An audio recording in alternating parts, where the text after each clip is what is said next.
As communities across the country mark Memorial Day, people here at home spent the day honoring the men and women who did give their lives for our country.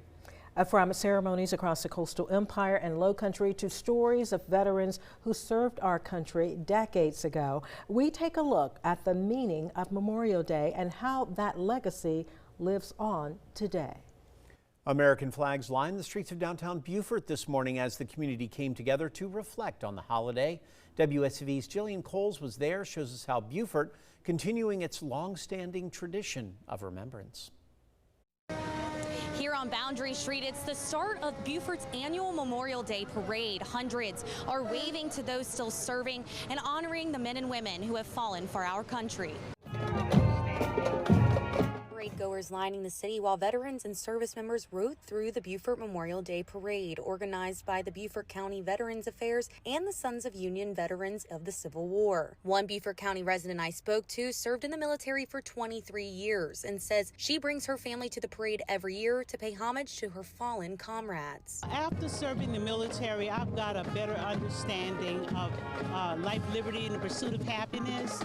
And it's just so important that we train up our children to realize that this country is for everyone. The parade welcoming two Grand Marshals this year, Master Sergeant Daniel Mack Sr. and PFC Paul Logan, both served in World War II. Mack, who is turning 100 in July, served in the National Guard and retired in 1988 after serving for 28 years. He has always served in a leadership capacity, and he has always served in our community. So it is truly a blessing for him to be here. And Paul, more than 100-year-old Army veteran, says it means the world to him that his city honors him. It's a real honor to have been through all the years and to be able to be shown that you are not forgotten and you're here. Generations of families who have come to the same spot for the parade for 130 years now, they're now continuing to pass that tradition of honoring, remembering, and never forgetting.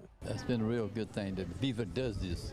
It keeps all this in remembrance for the young people to come up there, know what's going on and what has gone on in the past. And following the parade here at Beaufort National Cemetery, an emotional Memorial Day ceremony, another tradition Beaufort residents say they hold close to their hearts. Reporting in Beaufort, Jillian Coles, WSAV News 3 on your side.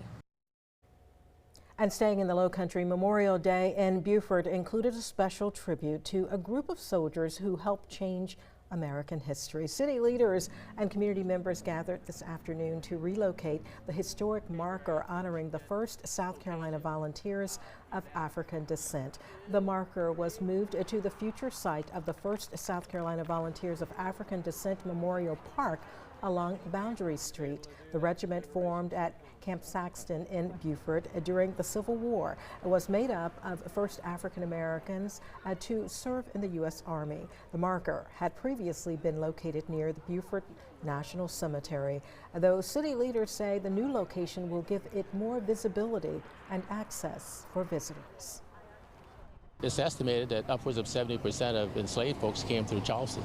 So we're hoping to try to tell that history, not to make folks feel bad about it. History has happened, but hopefully so that through information we can have better relationships with one another and move on to try to truly make this country what it still has yet to realize.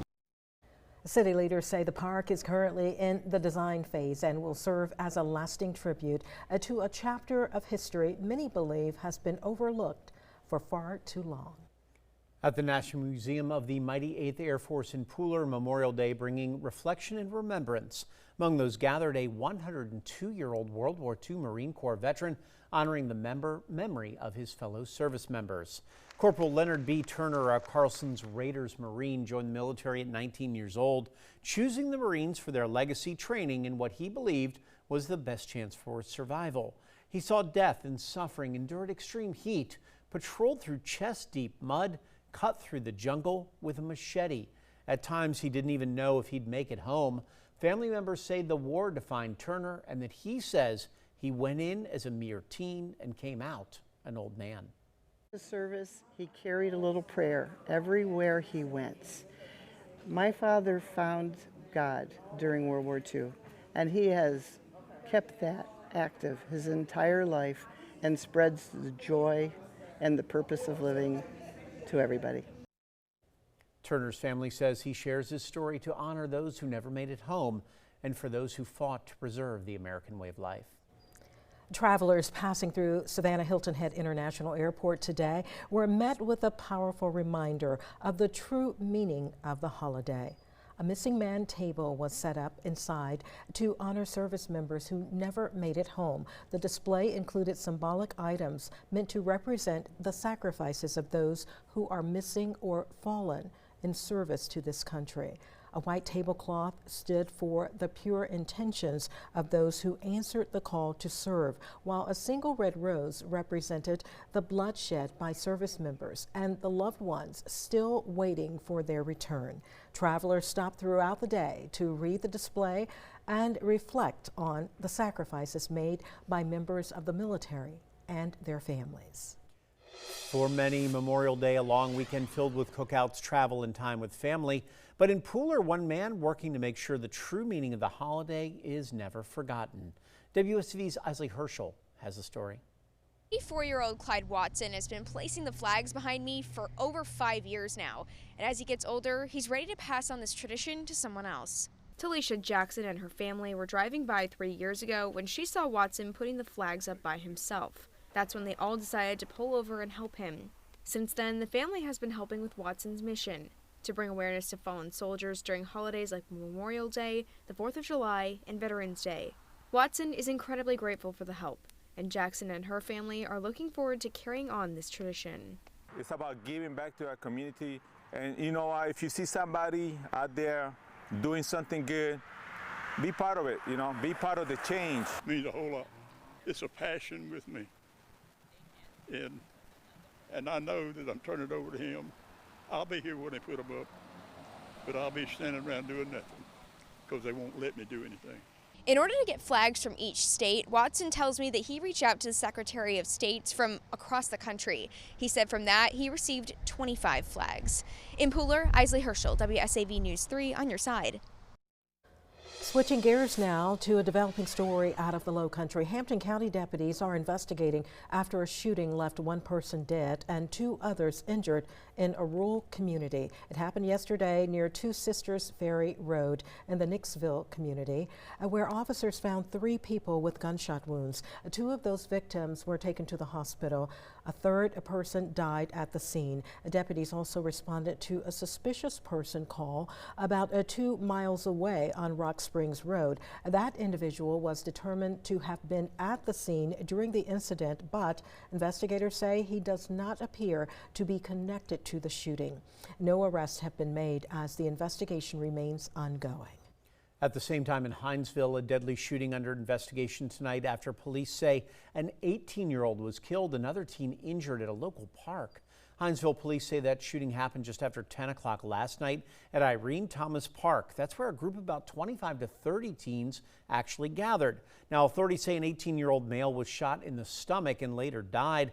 A second 18-year-old girl was shot in the leg. Her condition remains unknown. Investigators say it's not known also whether the teens are from Hinesville. So far, no arrests have been made. Georgia State Patrol is asking for your help identifying a person of interest in a deadly hit and run. New video from the scene has just been released, and authorities say it may be difficult to watch. Investigators say the crash happened May 10th at the intersection of Chevis Newington Road and Beaufort Road in Chatham County. Watch the top left corner of your screen. Georgia State Patrol says surveillance video shows a motorcycle being hit by a minivan as it enters the roadway, killing the rider. Investigators say the driver and a passenger got out of the vehicle and ran from the scene. Officials say the man pictured here may have connections in both Chatham and Beaufort counties. Anyone who can identify him or may know his whereabouts is asked to call Crime Stoppers at 912-234-2020.